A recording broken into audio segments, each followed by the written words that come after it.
3 words. Just 3 words from a woman I barely knew. And 27 years of being a mother just shattered. Please just leave. That's what she said to me. At my own son's wedding. The wedding I had spent 18 months planning. The wedding I had emptied my savings account for. The wedding where I was supposed to be celebrating the happiest day of my son's life. My name is Sarah, and this is the story of how I learned that sometimes the most painful betrayal can become your greatest liberation. But first, I need you to understand how I got there. Before I continue, I need to ask you something.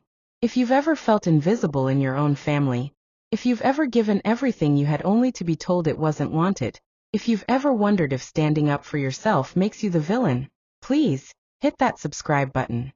Like this video. Share it if you can relate, because what I'm about to tell you isn't just my story. It might be yours too. And maybe, just maybe, we can help each other remember that our worth isn't determined by how much we're willing to sacrifice of ourselves. Now let me tell you about Michael. Michael was my miracle baby. I had him when I was 22, fresh out of college, with a husband who decided 6 months later that fatherhood wasn't for him. So it was just Michael and me, figuring it out together in a tiny apartment above Mrs. Chen's bakery in downtown Portland. Those early years were hard, but they were ours. I worked 2 jobs, bookkeeping during the day, cleaning offices at night. Michael would do his homework at the kitchen table while I made dinner, and we'd watch old movies together before bed. He was this gentle, creative kid who drew me pictures of us as superheroes. I still have them. I made every soccer game, every school play, every parent-teacher conference. When he wanted to take art classes, I gave up my Saturday shifts. When he needed a computer for high school, I saved for 8 months. I wasn't just his mom. I was his biggest cheerleader, his safety net, his whole world. And I thought he was mine too. Michael got into Oregon State on a partial scholarship. I was so proud. The day I dropped him off at his dorm, he hugged me and said, "Mom, I couldn't have done this without you. Thank you for everything." I cried the whole drive home, but they were happy tears. My boy was going to have the life I dreamed for him. College changed him though. Not in the ways I expected. He became more confident, sure, but also more distant. Our daily phone calls became weekly, then monthly. When he graduated and got a job at a marketing firm in Seattle, I was thrilled. But the physical distance seemed to create an emotional one too. Still, I told myself it was normal. He was becoming his own man. Then he met Rebecca. Rebecca Blackwood. Even her name sounded intimidating.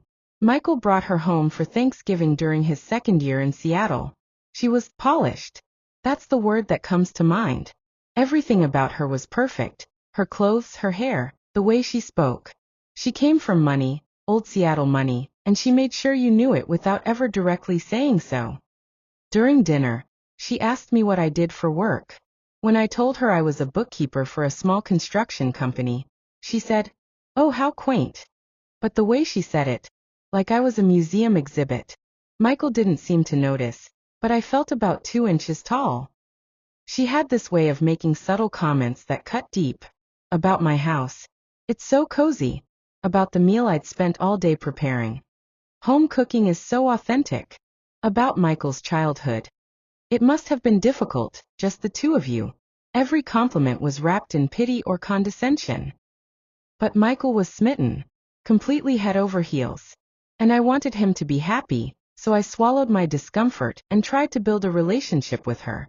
I sent birthday cards, Christmas gifts. I asked about her job, her family. I tried so hard to be the mother-in-law she might actually like. It never worked. She was always polite, always correct, but I could feel the ice underneath. Michael would defend her when I gently mentioned it, saying I was being too sensitive, or that I didn't understand her sense of humor. Slowly, I learned to just stay quiet. 2 years into their relationship, Michael called with news. They were engaged. Rebecca had said yes to his proposal at some fancy restaurant in downtown Seattle, and they wanted to have the wedding in Portland because it was where he came from. I should have been overjoyed. Instead, I felt this weird knot in my stomach. The engagement should have been a happy time for all of us. Michael and Rebecca started planning almost immediately. They wanted a June wedding, exactly 18 months away. When Michael asked if I wanted to help plan it, I practically cried with relief. Finally, a way to connect with Rebecca, to be part of something important in their lives. The first planning meeting was at Rebecca's parents' house in the West Hills. Their dining room was bigger than my entire living room, and Mrs. Blackwood, call me Patricia, dear, served tea in actual china cups with real silverware. I felt like I was playing dress-up. Rebecca had already chosen the venue, the Portland Art Museum, beautiful but expensive. The photographer, someone she'd found in Vogue. The florist, a woman who'd done events for Nike executives. Every choice was elegant, sophisticated, and completely out of my league financially. Here's the thing they don't tell you about wedding planning when you're the mother of the groom. You're expected to contribute financially, but you have no real say in any decisions. I was presented with invoices, not options. Sarah, we'll need your contribution for the flowers. It's only $8,000. Sarah, we've decided on the upgraded menu, so your portion will be $12,000 instead of $8,000. My portion. Like I was a business partner, not the mother of the groom. But I paid. Every invoice, every upgrade, every surprise expense. I emptied my savings account, took out a second mortgage on my house, even borrowed money from my sister. 27 years of sacrifice had taught me that my son's happiness was worth any price. The worst part wasn't the money, though. It was watching myself disappear from my own son's wedding. Rebecca wanted a cohesive aesthetic, which meant my input was politely dismissed at every turn. The colors I suggested were too bright. The music I recommended was too dated. When I asked if we could include some of Michael's childhood photos in the reception display, Patricia said it might be confusing for the guests. I started to feel like I was funding my own erasure, but I kept telling myself it was temporary, that once the wedding was over, things would go back to normal. Rebecca would soften. Michael would remember how much his mom meant to him. I just had to get through the wedding. I should have known better. The warning signs were all there. 3 weeks before the wedding, Rebecca called me. Not texted. Actually called, which was unusual. She was always more of a communicate through Michael type. Her voice was different too, more formal than usual, like she was delivering a business presentation. Sarah, I need to discuss the wedding day logistics with you. I've been thinking about the ceremony seating arrangement, and I believe it would be best if you sat in the third row instead of the front row. I know it's traditional for the mother of the groom to sit in the front, but my family is quite large, and I think it would look more balanced. The third row. Behind her cousins. Behind family friends I'd never even met. When I gently asked if there was any way to make the front row work, she sighed like I was being incredibly difficult and said, well, I suppose we could make space, but it would really throw off the whole aesthetic we've been planning. That night, I lay awake staring at the ceiling. 27 years of bedtime stories, soccer practices, school projects, college visits, graduation celebrations, and I was going to be hidden in the third row of my own son's wedding because I didn't fit the aesthetic. But I told myself to suck it up. It was one day. Michael's happiness was what mattered. So I agreed to the third row and tried to focus on the positive. My son was marrying someone he loved, and I had been able to give them the wedding of their dreams. The wedding day arrived. June 15, 2023. Perfect weather, everything exactly as Rebecca had planned. I put on the dress I'd bought specifically for the occasion, navy blue, because Rebecca had mentioned she preferred muted tones for the mothers. I did my hair the way she'd suggested. I wore the pearl necklace my own mother had given me, the only piece of jewelry I owned that felt sophisticated enough for the occasion. I arrived at the museum 2 hours early to help with any last-minute preparations. That's when everything fell apart. I found Rebecca in the bridal suite, surrounded by her bridesmaids and her mother. She looked absolutely stunning, like something out of a magazine. When she saw me, her expression changed, not to happiness or warmth, but to something that looked almost like annoyance. Sarah, she said, not even looking directly at me. I need to speak with you privately. Her bridesmaids and Patricia filed out, giving me these looks I couldn't quite read. Once we were alone, Rebecca turned to face me fully for the first time. I'm going to be direct, she said, because I think that's fairest to everyone involved.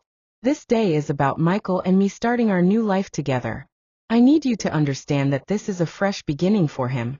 And frankly, I think it would be better for everyone if you weren't quite so present today. I didn't understand at first. I asked her what she meant by present. And that's when she said it. Sarah, I think it would be best if you just left. You've done your part. You raised Michael. You helped pay for the wedding. But this is our day, and I need Michael to focus on our future together, not be distracted by the past. She called me the past. 27 years of loving that boy with everything I had. And I was just the past. Something to be moved beyond. I stood there in that beautiful bridal suite, in my carefully chosen navy dress, holding the gift I'd spent 3 months selecting for them. And I felt something inside me just break. I asked her if Michael knew about this conversation. She said, Michael wants to make me happy. And what would make me happiest is if you respected our wishes and gave us the space we need to start our marriage properly. That's when I realized, this wasn't an impulse. This had been planned. Rebecca had never intended for me to be part of this day, not really. I was a vendor who had outlived her usefulness. A checkbook that had served its purpose. So I looked at her, this woman who had systematically erased me from my son's biggest day, who had taken my money and my love and thrown them back in my face, and I said 3 words that changed everything. Okay, I'll leave. I walked out of that bridal suite with as much dignity as I could muster. My hands were shaking, my heart was pounding, but my mind was crystal clear for the first time in months. I had a choice to make, and I had about 30 minutes before the ceremony started to make it. I sat in my car in the museum parking lot, and called my sister Jenny. When I told her what had just happened, there was this long silence. Then she said something I'll never forget. Sarah, honey, when someone shows you who they really are, believe them. And when someone tells you they don't want you there, maybe it's time to listen. But here's the thing about being a mother. You're conditioned to absorb pain, to sacrifice yourself, to always put your child's happiness above your own dignity. For about 5 minutes, I sat there thinking maybe I should just go home quietly, let them have their perfect wedding, pretend this conversation never happened. Then I remembered something Michael used to say when he was little. Whenever he was being bullied at school, I'd tell him, you teach people how to treat you by what you're willing to accept. I'd made him practice saying, that's not okay in the mirror until he could say it with confidence. Well, this wasn't okay. And I was done accepting it. I pulled out my phone and started making calls. First the caterer, then the florist, the photographer, the band, the cake decorator, the venue coordinator. One by one, I canceled every single vendor I had paid for. Every single one. I'm sorry, I told each of them, but due to unforeseen circumstances, I need to cancel my portion of the wedding services immediately. Most of them were confused, understandably so. A few tried to talk me out of it.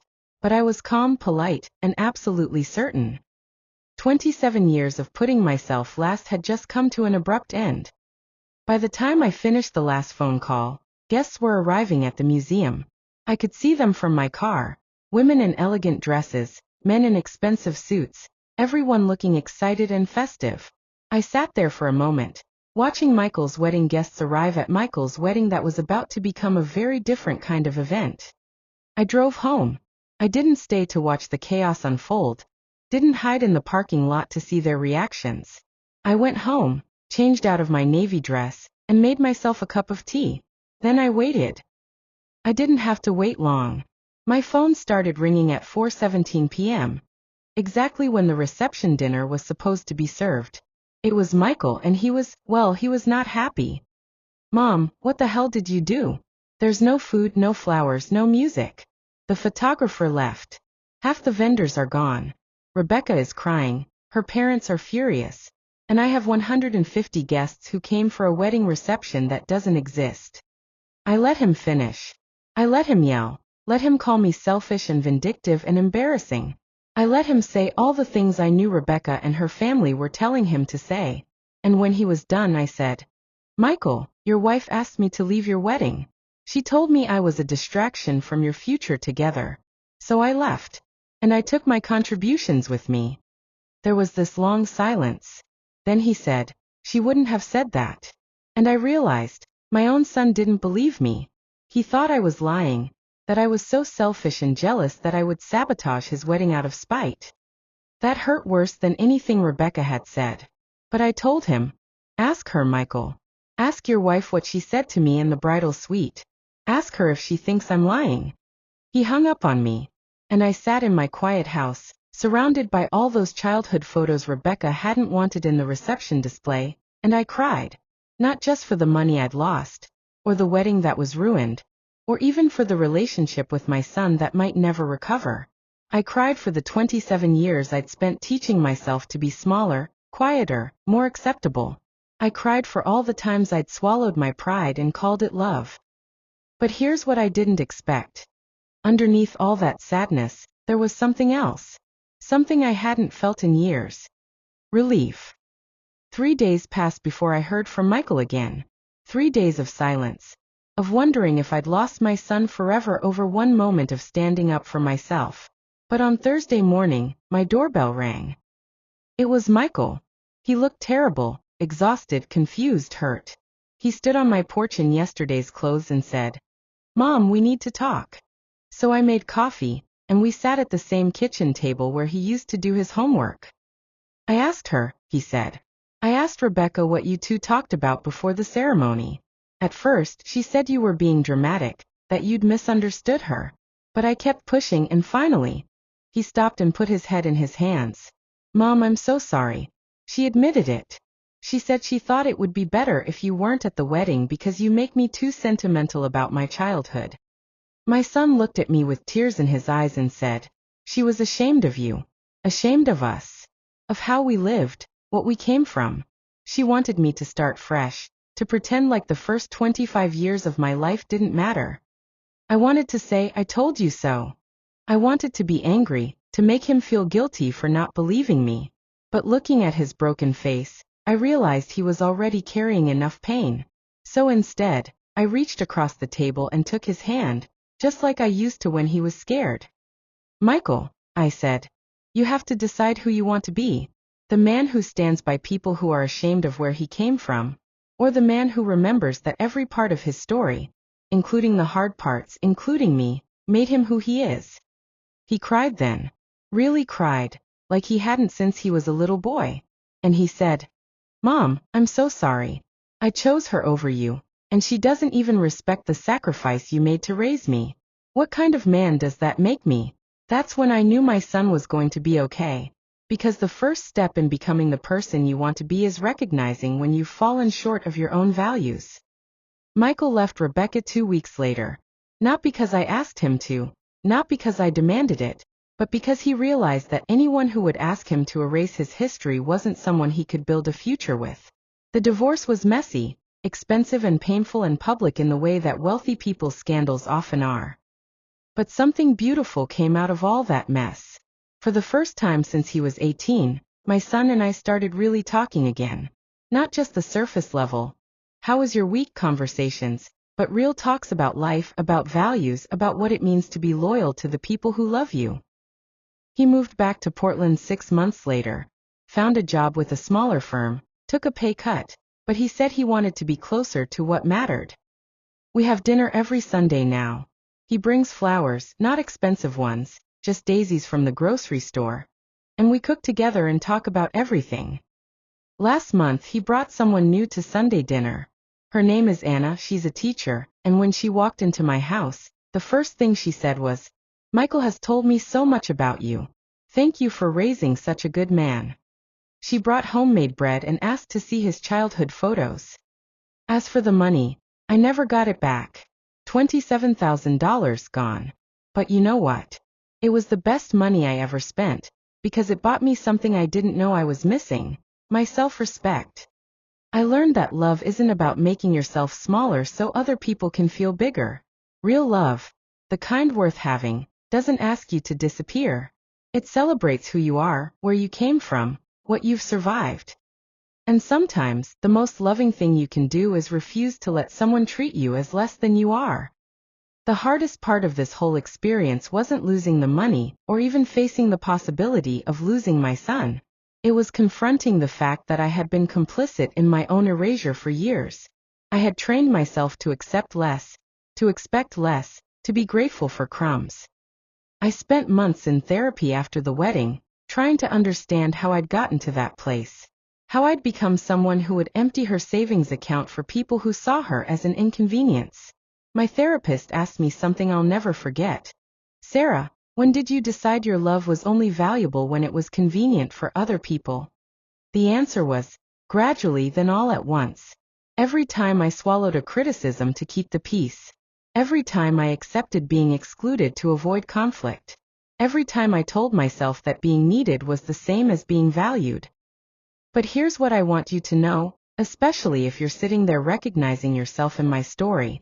It's never too late to remember your worth. I was 50 years old when I learned to say that's not okay and mean it. 50 years old when I learned that setting boundaries isn't selfish, it's necessary. You don't have to fund your own disappearance. You don't have to smile while people treat you like you're less than. You don't have to accept being called the past, when you know damn well you're someone's foundation. And most importantly, standing up for yourself doesn't make you the villain in someone else's story. It makes you the hero in your own. If you've made it this far in my story, I want you to know something. You matter. Your feelings matter. Your presence in your loved ones' lives matters. You don't have to prove your worth by accepting less than you deserve. I know some of you are sitting there thinking about your own relationships, your own moments of feeling erased or dismissed. Maybe it's a child who's grown distant, a family member who takes your generosity for granted, a friend who only calls when they need something. Maybe you're recognizing patterns in your own life where you've made yourself smaller to make others comfortable. I want to hear from you. In the comments, tell me, when was the last time you stood up for yourself? When was the last time you said that's not okay, and meant it? And if you can't remember the last time, what would it take for you to start?